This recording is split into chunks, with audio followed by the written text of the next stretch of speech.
Today we're going to talk about instrumentation basics. My main goal is that each student leave at least first year with knowledge of three main things. Number one, when you're instrumenting, you want to lead with your toe of the instrument. So what I mean by that is that think of the instrument as a needle, and the toe should be the very first thing that goes in subgingivally, and then as you instrument, it should be the last thing that exits the sulcus, and I'll demonstrate that. Number two, I want you to focus on making sure your working stroke, how do I want to say it? That you want to make sure that your working stroke has pressure toward the tooth. So a lot of people think they can remove deposit just with brute force if they just kind of move vertically as hard as they can. But what you want to do is make sure that the instrument is putting pressure toward the tooth. And then your directional stroke should go in the direction that the toe is facing. So I always say tooth to the toe, toe to the tooth. Because I want you to make sure that you're thinking of where that toe is at all times. So let me demonstrate. Okay, so first we're going to start with the modified pen using the Explorer on the mandibular anteriors. Most of you have already learned the modified pen grasp, and I'm going to have you take the Explorer and wrap the instrument around the anterior teeth. Usually we tell you that the terminal shank, which is the bottom part, should be parallel with the long axis of the tooth, and that would still be okay if you're using it on the anterior teeth. But I told you that I like the toe to be the first thing subgingival, and when you're angling it like this, the toe has a tendency to go a little bit more incisal. So I like to have you wrap it this way because you can reach further subgingival for those harder to reach spots. What I want you to do is make sure that you're leading with the toe. The toe should be the first thing subgingival. So I don't know if you can see that through my clear gingiva. And then as you explore or do a working stroke, you need to make sure that you position the instrument toward the tooth, that pressure goes toward the tooth, and that your stroke goes in the direction that the toe is facing. So it should go this direction. A lot of students, when they're first starting out, they try to do a backward stroke. So they'll go in and they'll get their deposit and then go backward. So that would be inappropriate. You want to make sure you're always going the direction that the toe is facing. Don't go to the heel of the instrument. Now, one thing that I see that is an error with novice students often is that they're down on their fulcrum. So they start instrumenting like this. So see how I call this being flat on your fulcrum. If you start like this, you can see that the tip of my instrument is already going incisally.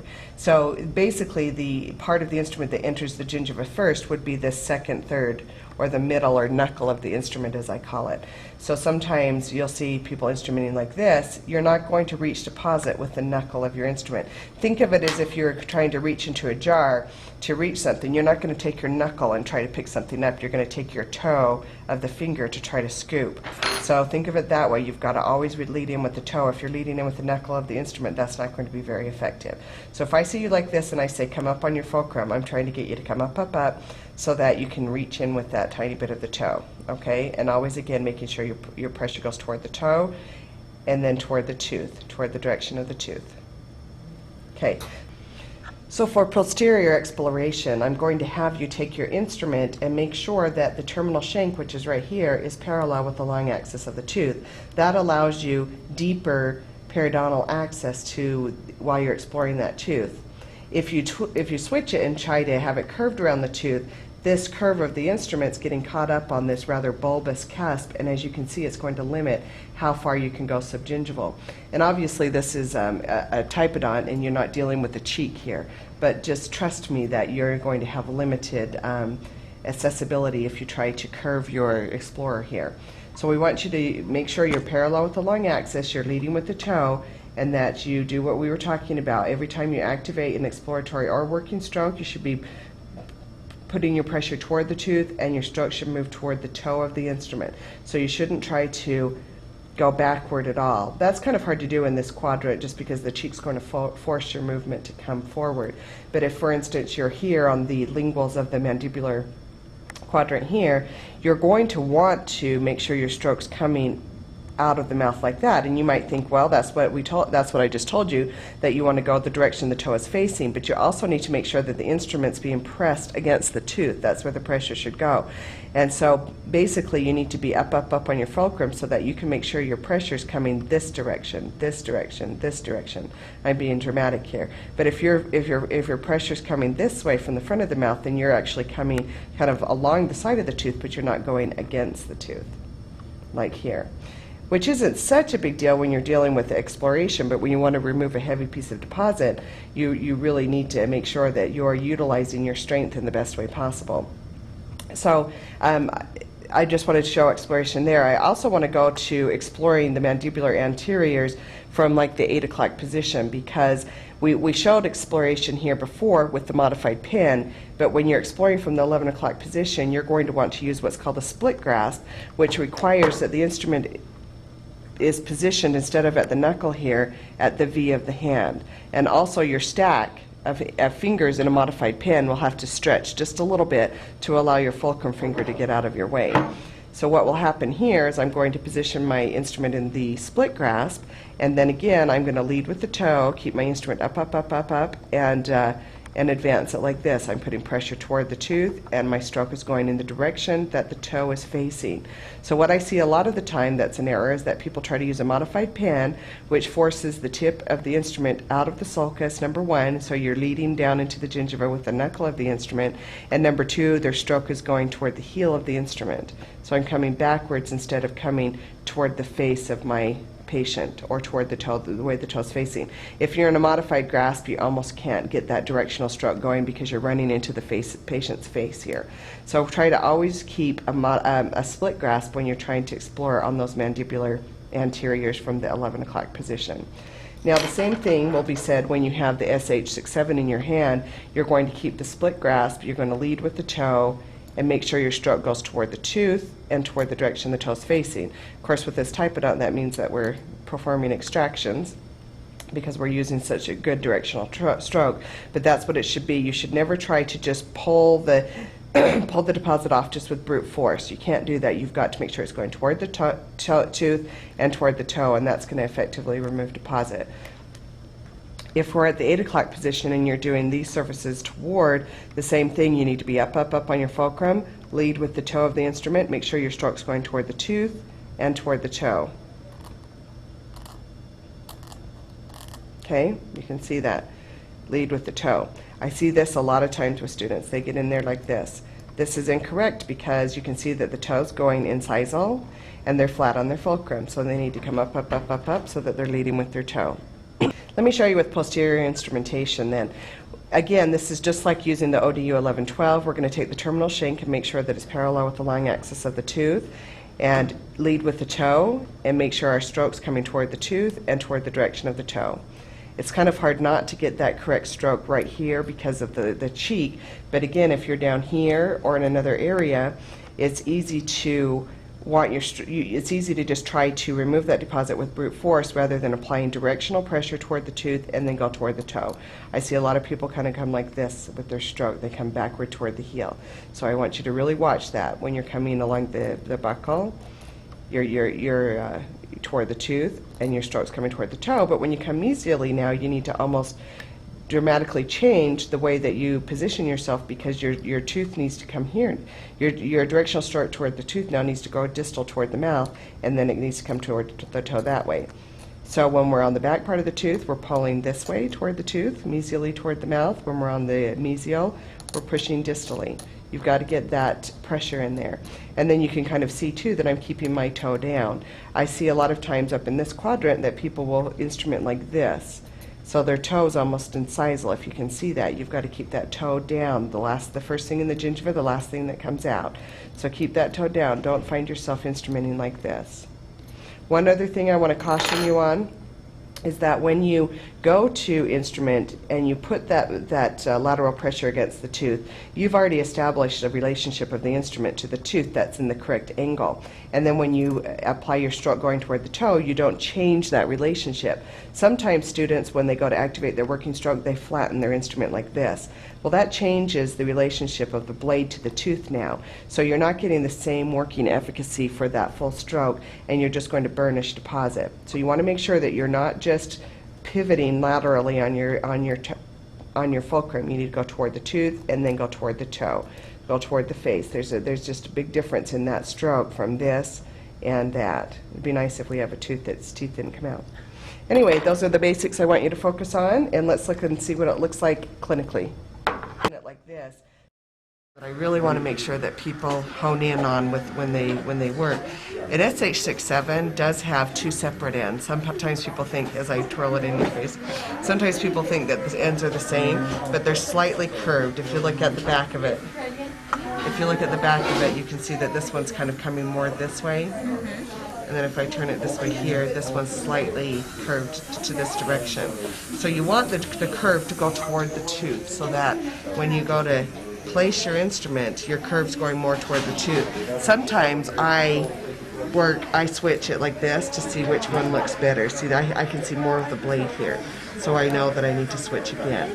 Anyway, one of the main focuses I want to emphasize when instrumenting is that you want to stay up on your fulcrum.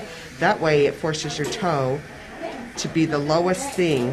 So the same thing here, I'm going to be up on my fulcrum so that my toe, the very top third of it, is the first thing to enter the gingiva. And then if I lead with my toe, I want my instrumentation stroke to go toward the tooth and toward the incisal edge. So my stroke should go this way, toward the toe. You never want your instrumentation stroke to go toward the heel of the instrument where you're going backward like this. This is incorrect. This is incorrect to be low on your fulcrum like that. Look at where the tip of my instrument is. It's going more incisal. You want to always think of the toe almost as a needle when you're sewing. It has to be the first thing to go subgingival. So if I'm starting out this way, my toe's already in the wrong position. So you want to come up, up, up, up, up, and lead with your toe. Make sure your stroke's going toward the tooth, toward the toe, toward the tooth, toward the toe. Don't ever go backward. So I'm going to have Jenny do that. We're saying that right there, Good. I can see more of the blade.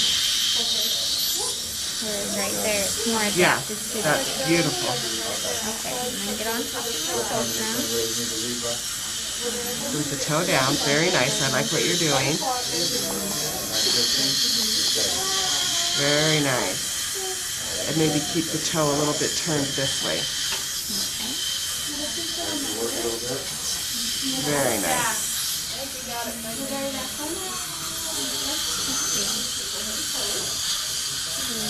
Gingival. A lot of deposit right here, so I want you to lead with the toe and make sure the toe's going down almost like a probe because we want to, cause as much displacement as possible.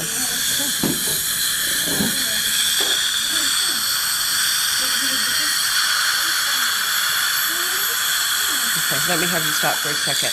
I like to use a gauze and really take their lip out like it's almost you can put your mirror down. Hold that out almost like it's a big umbrella because we don't want water to go up her nose.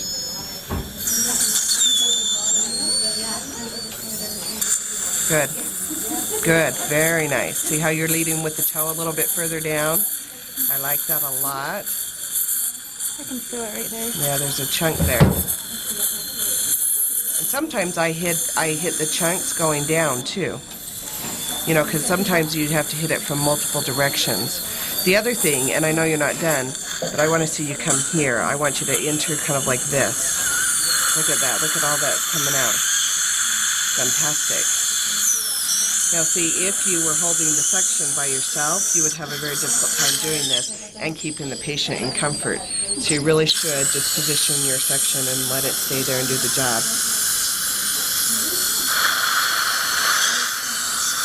Yep, you're still caught on that chunk, huh? This is why we needed to clean this quadrant because you have so much erythema. Can you be a different size?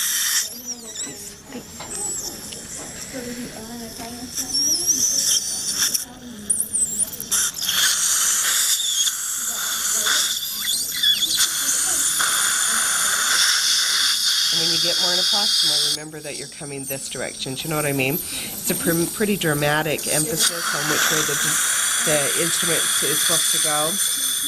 This way? Because you always think in your mind that you're going to go toward the tooth and toward the toe. So when you're on this surface, you would be coming this direction, not that way. Do you know what I mean? And then if you're on the distal, then you go that way. But if you're coming toward the tooth, your stroke should be coming here.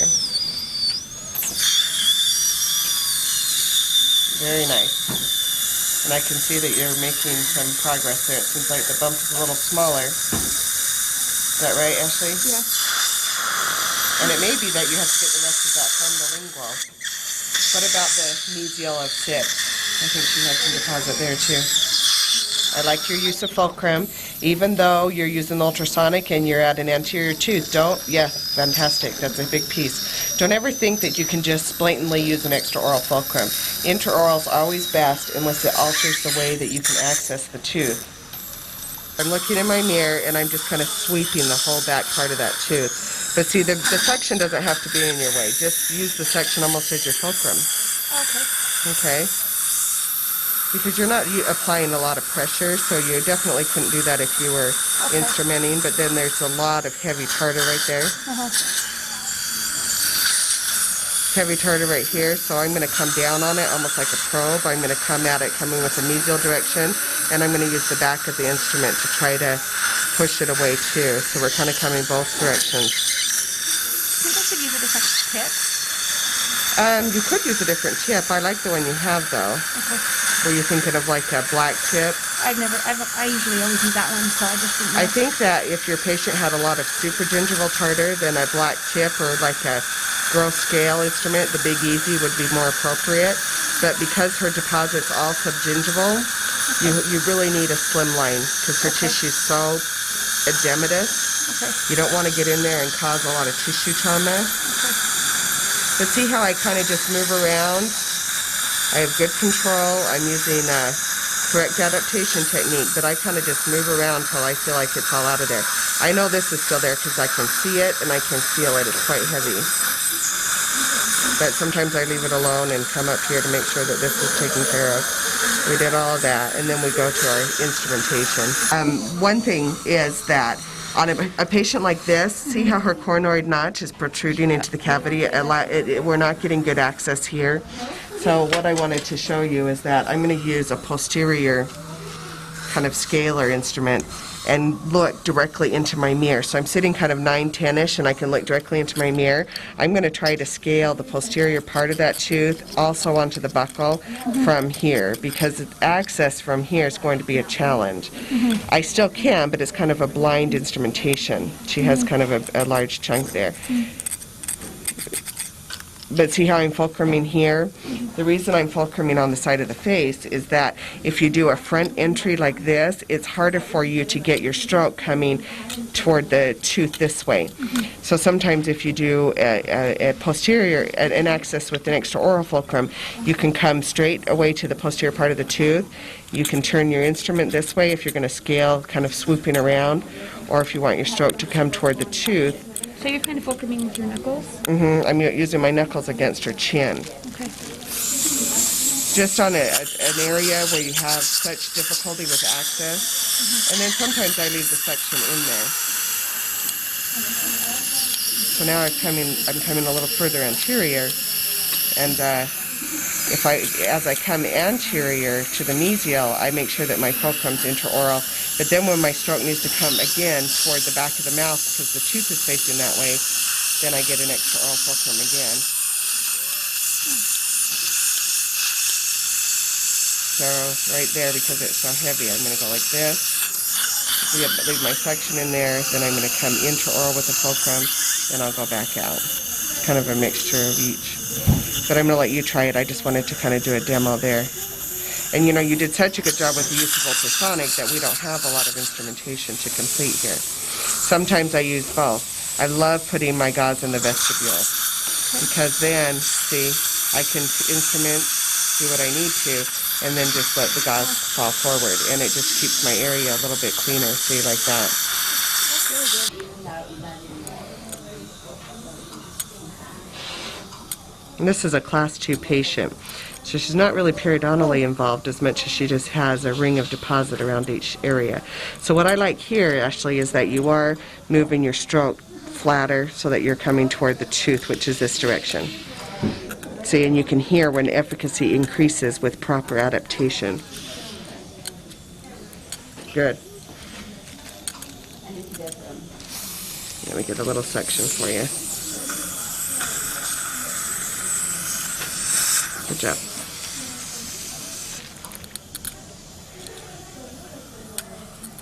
And keep the toe down. Make sure that your toe doesn't go more incisal. Okay, good. A little bit longer. Good. See how? I think I have a problem with closing my angle sometimes. Is that okay right there? Or? I think what I would do is have you come a little bit more like this because you want to keep your toe down. So toe down and then toward the tooth and toward the toe. See?